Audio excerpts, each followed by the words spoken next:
Naku, ang pula ng mukha ni ate.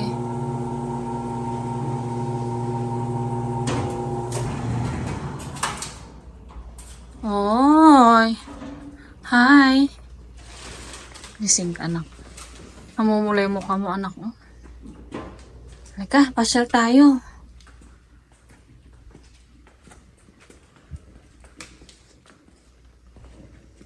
Gala si ate.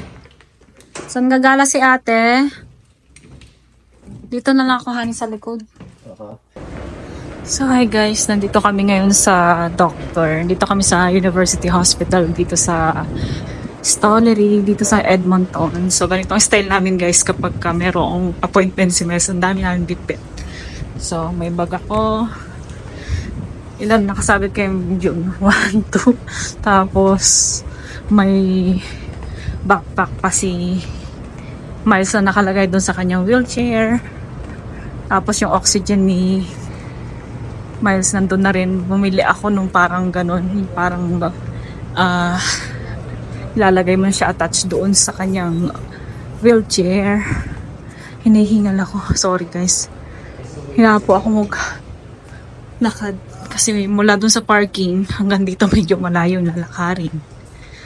So appointment namin alas 3 o'clock. Hinapo ako. My goodness. Kailangan ko talaga mag-workout. So dito kami guys. Second floor. Ang appointment niya ngayon ay doctor ng respirologist, respiratory doctor, lung doctor, at mga team ng doctor ng lungs. So ayun guys, mag-check-in muna kami. Bye-bye.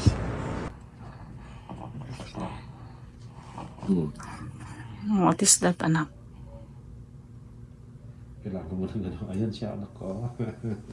Saksak na. Hinahanap niya siguro yung kanyang BiPAP. Oo nga, hinahanap niya. Inaanto ka na, anak ko. So, tingnan nyo guys, dyan yung oxygen. Dami dami namin bit-bit. Ayan. Tapos yung suction nandun. Ayan. Oo nga, daddy. Hinahanap niya yung kanyang ilong. Ha? Sikapin ka nila, anak eh. Namumula. Bakit ka namumula? Ha?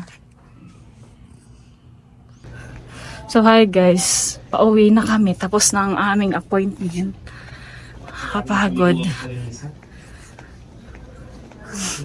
Ang babait ng mga doktor ni Miles.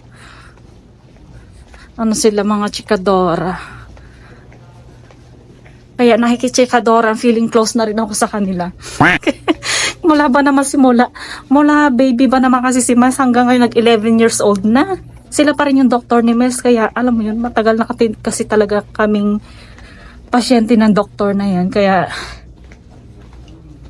ikita nila si Miles kung paano lumaki. Mula baby hanggang naging 11 years old. Yan pa rin yung doktor niya.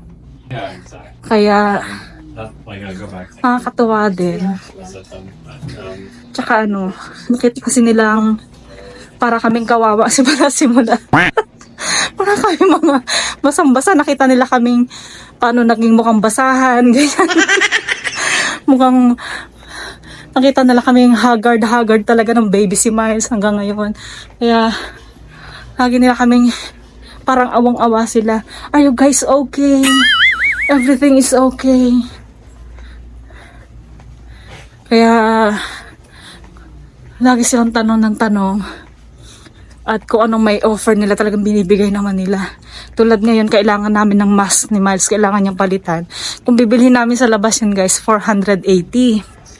At na-try namin bumili ng mask ni Miles na hindi covered ng insurance. Parang naka 3 times akong bumili. Magbuhat ng gumagamit siya ng BiPAP. Let's go, anak! So ngayon, dahil mukha kami kawawa, lagi nila kaming talagang mukha naman kasi ang itsura namin laging haggard guys. Pag dati dito kasi ang dami ng bit-bit. Ayun ang dami namin talagang bit-bit. Kaya parang kita mo pagdating namin din mukha kaming gutom. sabi nung doktor, sige dapat hindi nyo binibili yan, sabi niya ganyan. Ako ang gagawa ng paraan, yung team na yan gagawin namin ng paraan na hindi kayo bibili ng ganyan. Pero usually nga, dahil iba yung vendor ng aming BiPAP, hindi nagkikarry ng ganyang mask. Kailangan namin bilhin sa aming own money. O kaya ay charge sa insurance kasi yung insurance namin ay hindi nga covered ng ganyan. Mahal. Kaya ngayon, very thankful kami na. Hello po. Hello po. Okay naman po. Hello po. Mas okay naman po. Hello po. Healthy naman po. Maraming salamat. Hello po. Hello po. Nakita pa tayo ni ate. Shout out kay ate. Nakakatawa naman. I remember her. Namula tuloy ako. Sino cover ko lang yung cover ko lang yung mga ano namin, mga hospitals namin para umaga meron kaming document. Anong name mo po ate? Sharing po. Ay, shout out. Hello po. Hello po. Maraming salamat po kasi I remember din, kuya. kasi tuwing nagdo-doctor kami, dino-document ko. Or hindi ko man siya mai-upload. Nilalagay ko pa rin siya sa anong to? Nire-record ko. Kasi kung nakakita ko siya,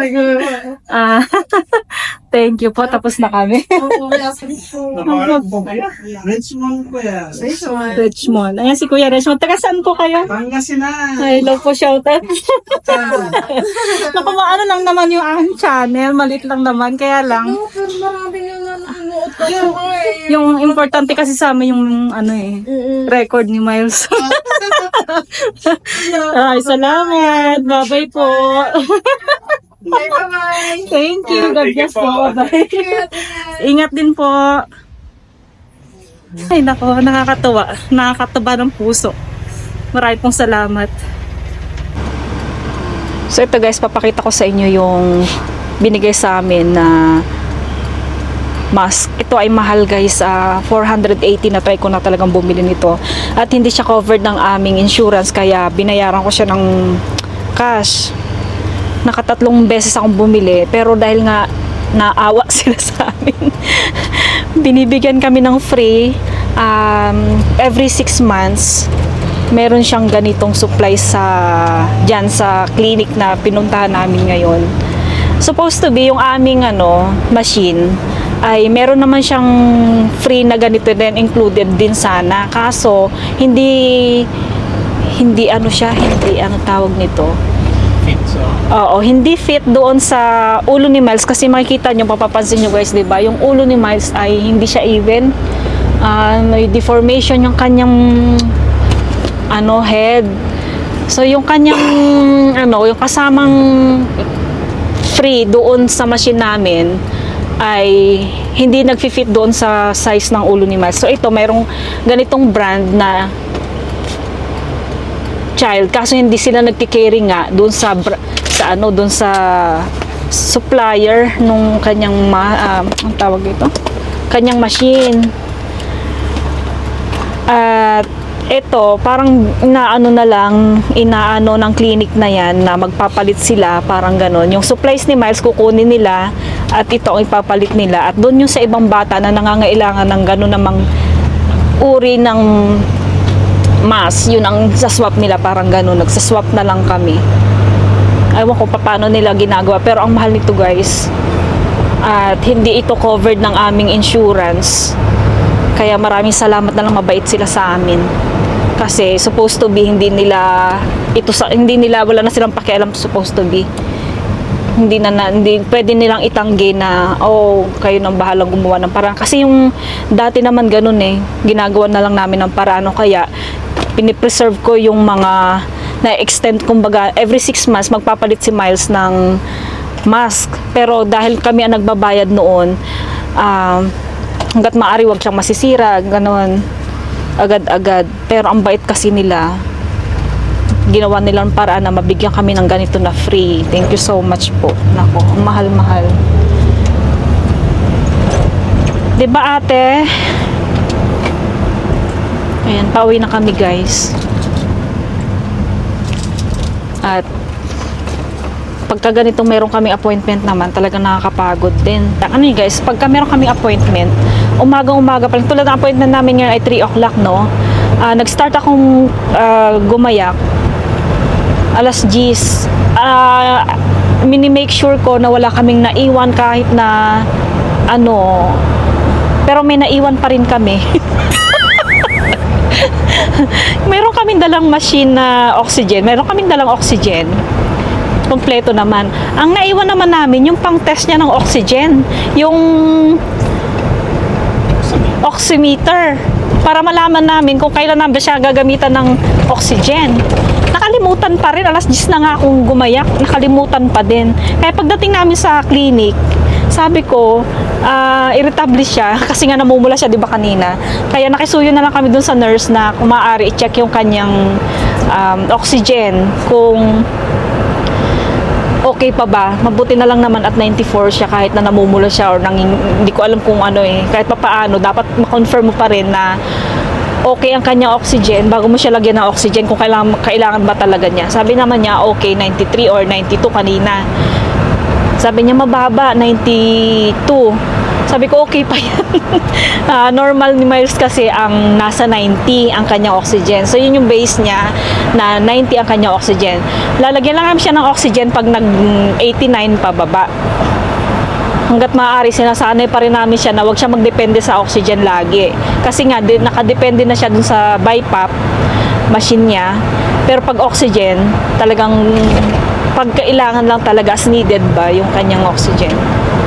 Kasi mahirap yung magbibigay kami ng oxygen nang hindi na ako confirm kung ano ba talaga yung oxygen number niya, yung oxygen, ano man tawag doon, yung number nga ng oxygen. So ayun guys, no, ang babait nila. Natutuwa pa rin ako. Kaya pagka iyan ang appointment namin, parang magaan yung makikita mo yung mga doktor na happy kang makita mo sila. Tapos happy rin sila na makikita kasi yung doktor na yan ay every 6 months lang namin nakikita. Pero yung mga staff niya, mga nurse niya ni Miles, lagi nag-aano sa amin, phone call na kung okay pa ba si Miles or hindi namin kailangang hintayin yung 6 months bago namin makita uli yung doktor. Magfa-follow up sila na kung okay lang ba kayo, kung kahit wala pang 6 months pwede naman kayo mag-book. Ganun. Pero okay naman kasi si Miles eh. Laging naka-update yung kanyang pediatrician. Yung pediatrician, doon kami talaga nagda-direct. Pero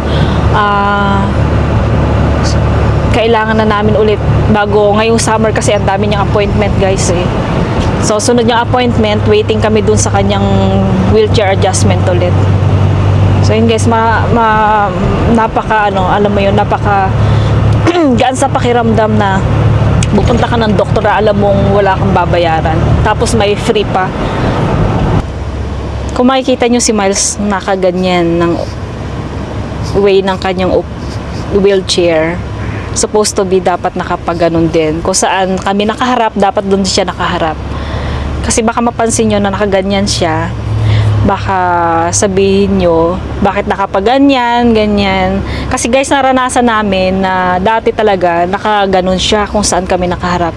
Ngayon nakatalikod siya sa akin, hindi ko nakikita kung nagsisisure na siya, nagdudruling na siya, naglalaway na ba, or nangingitim na. Gusto kong makita kung halimbawa man nakalagay yung kanyang oxygen sa ilong, kung nakatusok pa ba yung kanyang ilong, yung kanyang oxygen sa ilong niya, ganyan. Kaya ngayon nandito ako sa likod, ayan, so makikita ko yung kanyang muka.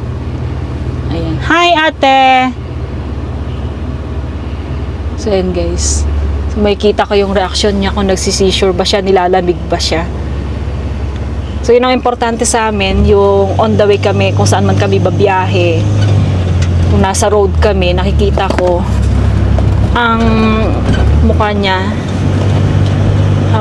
Ayan. Hi! You okay? So yun guys, no. Kasi naranasan namin dati na paano ba makikita yung mukha niya. Hindi naman siya pwedeng nakaharap dito sa akin.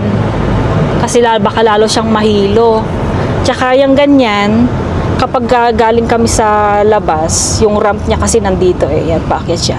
So, pag ganon, diretso na siya agad at ikaklamp na lang namin. Pero nakalak naman talaga siyang mainam bago namin sigurado na nakalak talaga yung wheelchair niya.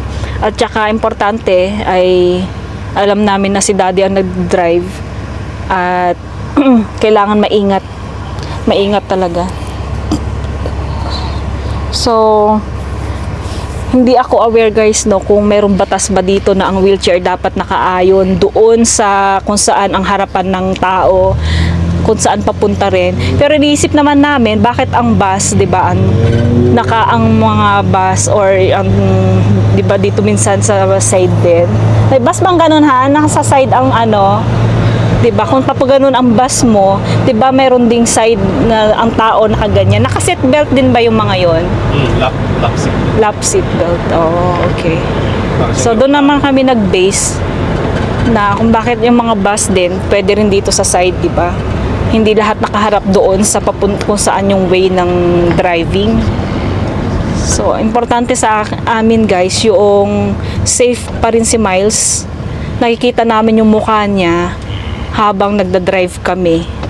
Habang on the way kami, kung saan man kami pupunta. Yun ang importante talaga. Tulad niya. Hey! Naiinis siya kasi ngayong oras kasi dapat tulog na siya at kailangan niyo yung ganito, yung BiPAP machine niya. Hinihingi na niya yung BiPAP niya, yung ganyang reaksyon ng mukha niya, kailangan na niyang mag-BiPAP. Pauwi na tayo, anak. Kasi nandun na rin si Ading.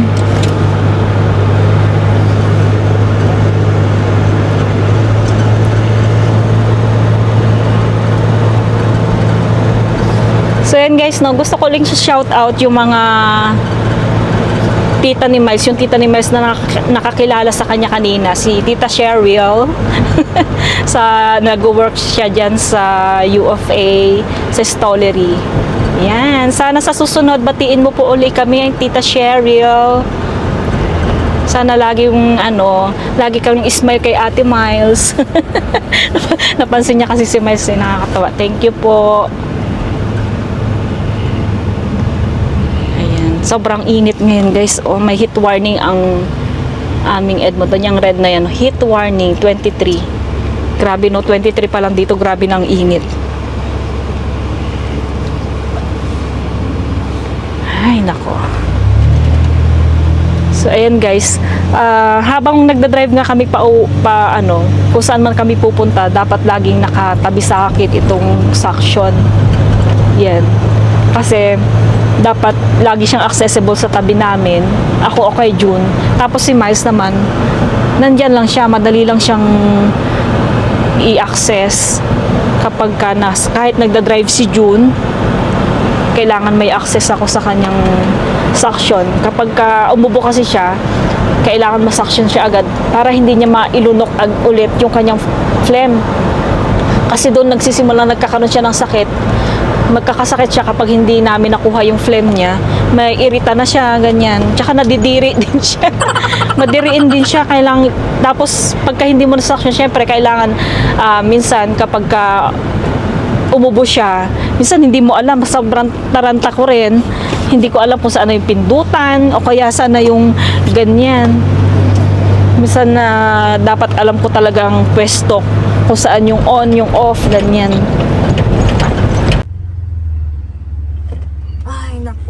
Thank you po Lord. Nandito na po kami sa bahay namin.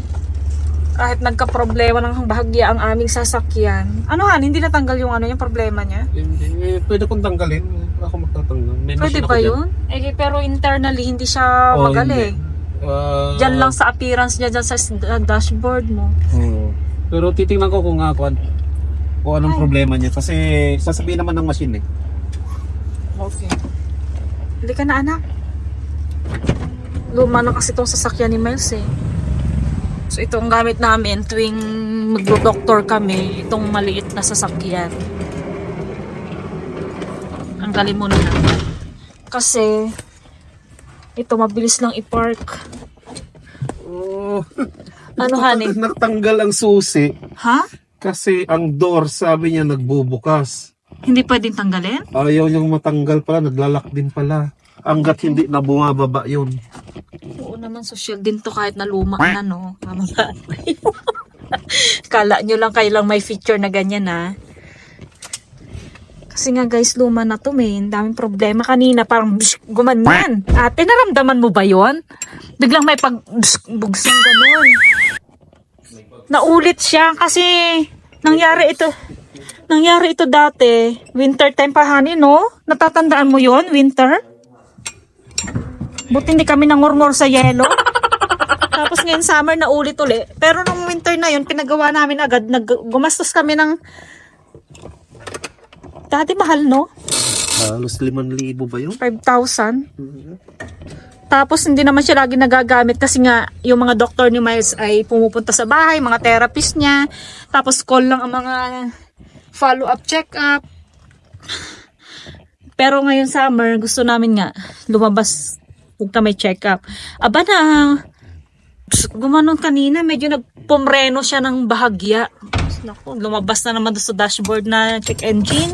Ay, nako. Pero tingnan, para mabuti nakarating kami ng mapayapa guys dito sa aming tahanan. Thank you po, Lord. Tsaka si ate ay very good naman for today's doctor. Halika na, anak ko. Magpa-flash ka pa tapos na siyang kumain. Anak ko, maplema na. Asan? Dalhin natin muna pala yung suction kasi hindi natin alam ang kanyang pag-ubo. Balikan na lang natin yan. Kasi hindi pwedeng mawala sa aming buhay ito, guys. Ito importante ang kanyang suction. Oh, yan. Kasi anytime. Pag umubo, dapat matik ang suction. Talaga naman ng aming life. Lumabo na. Yon. Sige, guys.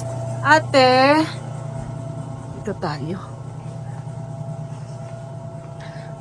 So, umabot kami guys ng 1 oras ang biyahe. Kasama na yung aming doktor. Tapos biyahe alas 4 na. Ay hindi, 4:30 na pala, ano?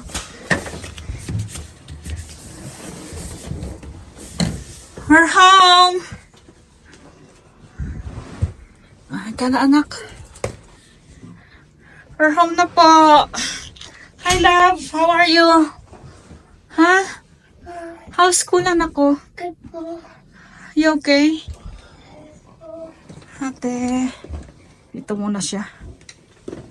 Kasi kailangan namin linisan ng kanyang wheelchair. Yan, meron siyang dyan, bus stop.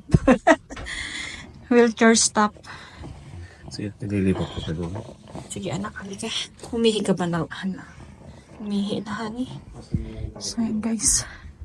Kailangan muna namin mag-ayos guys. See you later, alligator. So yun guys.